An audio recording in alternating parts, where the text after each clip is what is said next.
பார்க்க போறோம்னு பார்த்தீங்கன்னா, என்னதான் நம்ம குழந்தைங்க வீட்ல இருக்கும்போது ரொம்ப கஷ்டமா இருக்கு. எப்பதான் ஸ்கூலுக்கு போறாங்கன்னு இருந்தா கூட, அவங்க ஸ்கூலுக்கு போயிட்டு இருக்க கேப்ல குழந்தைங்க இல்லையே மனசு கஷ்டமா இருக்குன்னு ரொம்பவே வருத்தப்படுவோம்ல. இதுதாங்க நம்ம அம்மாக்களோட மனசு. அந்த மாதிரி தாங்க எனக்குமே இன்னைக்கு இருந்தது. அவங்க ஸ்கூல்ல இருந்து வந்த உடனே கொஞ்ச நேரம் பேசலான்னு பார்த்தா, வரும்போது ரொம்ப டயர்டா தான் வந்தாங்க. வந்த உடனே குழந்தைங்க கிட்ட போய் ஏதாவது பேசலான்னு போகும்போது, அம்மா ரொம்ப டயர்டா இருக்குன்னு சொன்ன உடனே எனக்கு மனசெல்லாம் கஷ்டமாயிடுச்சு. சரி குழந்தைங்களுக்கு ஏதாவது செய்யலாமேன்னு சொல்லிட்டு நம்ம கிட்ட இருக்கிற காய்கறி மாவு எல்லாத்தையும் போட்டு கலந்து அவங்களுக்கு சூப்பரான ஒரு ஸ்நாக்ஸே ரெடி பண்ணாங்க.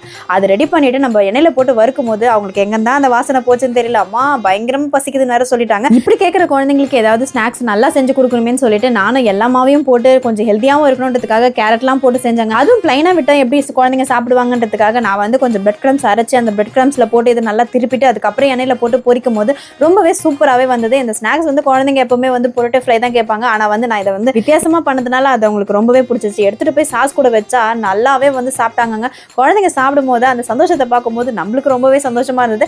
இதெல்லாம் சாப்பிட்டு முடிச்சுட்டு குழந்தைங்க வந்து கொஞ்சம் ஃப்ரீயா நல்ல மைண்ட்ல இருக்கும்போது அப்படியே செஸ் கிளாஸ் போறீங்களான்னு கேட்கும்போது மறுபடியும் அவங்க ரொம்பவே சோகமானாங்க. இருந்தாலும் பரவாயில்லன்னு சொல்லிட்டு சாமி கிட்ட கூட்டு போயிட்டு அப்படியே லட்சுக்கு பொட்டையும் வச்சு சுஜனுக்கு பட்டையும் அடிச்சு அப்படியே செஸ் கிளாஸ் கிளம்பி போங்கன்னு கிளப்பி விட்டுட்டுங்க. நீங்க கூட இந்த மாதிரி குழந்தைங்களை சந்தோஷப்படுத்தி எங்கேயாவது அனுப்பியிருக்கீங்களா? அப்படி பண்ணி வீடியோ லைக் பண்ணுங்க. தேங்க்யூ, பாய்.